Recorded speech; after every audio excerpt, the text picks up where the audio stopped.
ثاني أكبر بلدان العالم من حيث المساحة، ومع ذلك تمتلك عددا قليلا من السكان، وفي ذات الوقت صاحبة اقتصاد مرعب تعود للتاج الملكي البريطاني ويعتبرها اللاجئون جنة لهم. تتحدث الإنجليزية والفرنسية، ويصل معدل العمر فيها إلى 80 عاما.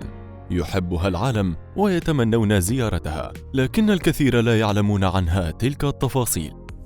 كندا، حقائق لم تسمعها من قبل.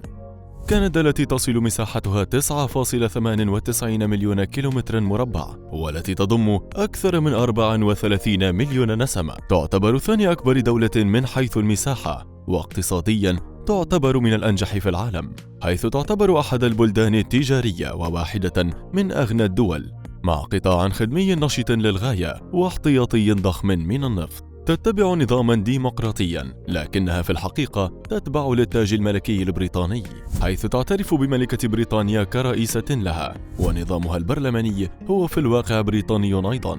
فرئيسة الدولة هي الملكة إليزابيث الثانية، ويمثلها في البلاد حاكم عام وهو رئيس الحكومة، ويشغل ذلك المنصب حاليا جاستن ترودو. ومع غرابة طريقة الحكم فيها، فإن حتى أصل التسمية غريبة للغاية، فاسم كندا في الحقيقة هو مشتق من كلمة كاناتا، وهي كلمة استخدمتها قبيلة أمريكية قديمة، وكانت حينها تعني القرية أو محل الإقامة. وعندما وصل المستكشفون الفرنسيون للأراضي الكندية، أطلقوا عليها اسم كندا على الدولة بالكامل، معتقدين أن هذا هو الاسم الأصلي لكل البلاد وليس لقرية محددة أو منطقة. كما تعتبر كندا دولة ثنائية اللغة، حيث تمثل اللغة الفرنسية والإنجليزية اللغتان الرسميتان. وتؤكد مواقع كندية أن اللغة قد تختلف في كل ولاية، حيث يوجد عدد من اللغات الأخرى في البلاد، ولذلك فمن الممكن أن تقدم حكومة كل مقاطعة خدمتها بلغة مواطنيها إلى جانب اللغات الرسمية. ومن الأشياء الأجمل والأمتع في كندا هي البحيرات الكثيرة المنتشرة، حيث تملك ما يصل إلى 2 مليون بحيرة، وهو الأمر الذي يجعل منها دولة ذات طبيعة خلابة ومميزة. وفي ذات الوقت فإنها تضم أيضا حديقة هائلة تعتبر أكبر من مساحة دول مثل هولندا وسويسرا، وهي حديقة وود بافلو ناشونال بارك، إذ تبلغ مساحتها 80,244 كيلومترا مربع، وقد تم إنشاؤها عام 1922 بهدف حماية قطيع الثيران المتجولة.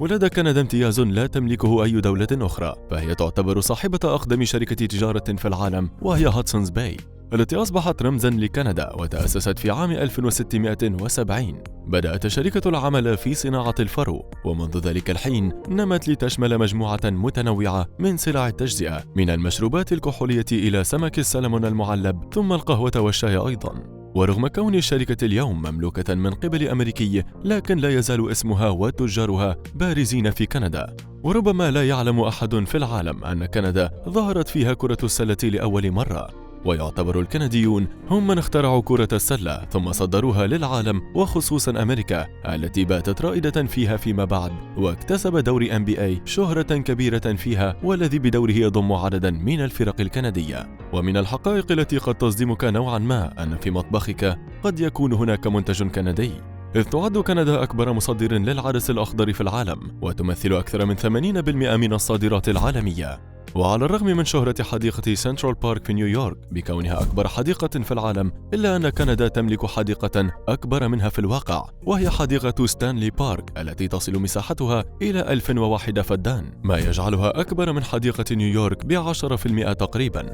أما الأمر الأغرب والأكثر متعة في كندا هي حقيقة أن كندا تملك مدينة كاملة تحت الأرض. فأسفل أحد أكبر المدن الكندية وهي مدينة تورونتو يوجد نظام ممرات ضخم للغاية يسمى باث، والذي يربط 1200 متجر ومطعم ببعضهم، ومعهم 50 برجا للمكاتب و20 موقفا للسيارات، بالإضافة ل5 محطات مترو ومحطة سكة حديدية. وتعتبر تلك الممرات أو المدينة أكبر تجمع تسوق تحت الأرض، وذلك وفقا لموسوعة جينيس للأرقام القياسية. وإذا كنت تفكر في زيارة كندا فعليك الحذر من الدببة، فقد تصادف أحدهم بالشارع فجأة. ففي أحد المدن يترك المواطنون سياراتهم مفتوحة دائما، وذلك للسماح للمرة باستخدامها والهرب في حال صادفهم دب قطبي في الشارع. إذ يوجد في كندا 15,500 من الدببة القطبية، وقد تجد بعض المدن تضم دببة قطبية أكثر من السكان. وفي بلاد الثلج والدببة يوجد قانون للمباني. نعم، للمباني. ففي مدينة مونتريال يوجد قانون رسمي يلزم ناطحات السحاب أن تبنى بطول معين، وذلك كي لا تكون أطول من الصليب الذي يتواجد على قمة جبل رويال، والذي يطل على المدينة ويبلغ ارتفاعه 232.5 متر فوق سطح البحر.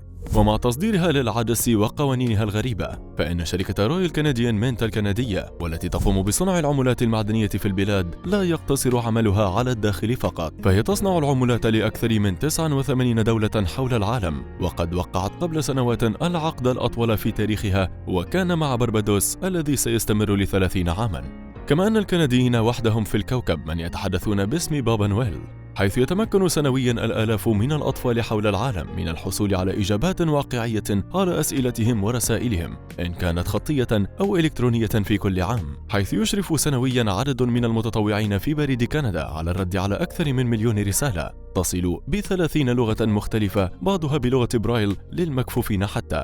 وحتى لا نظلم كندا، فهي دولة صاحبة بصمة كبيرة في المساهمات العلمية، حيث قدمت للعالم العديد من المساهمات الكبيرة، من أبرزها مفهوم الوقت القياسي الذي قدمه العالم والمخترع الكندي سانفورد فليمنج. كما تعتبر كندا من الدول التي أسهمت عبر علمائها في التوصل لفكرة استخدام الأنسولين كعلاج لمرض السكري، وغيرها الكثير من الاختراعات والمساهمات التي بقيت مسجلة باسم كندا حتى اليوم. فما هو رأيك بدولة البحيرات والغرائب؟ وهل تفكر بزيارتها قريباً؟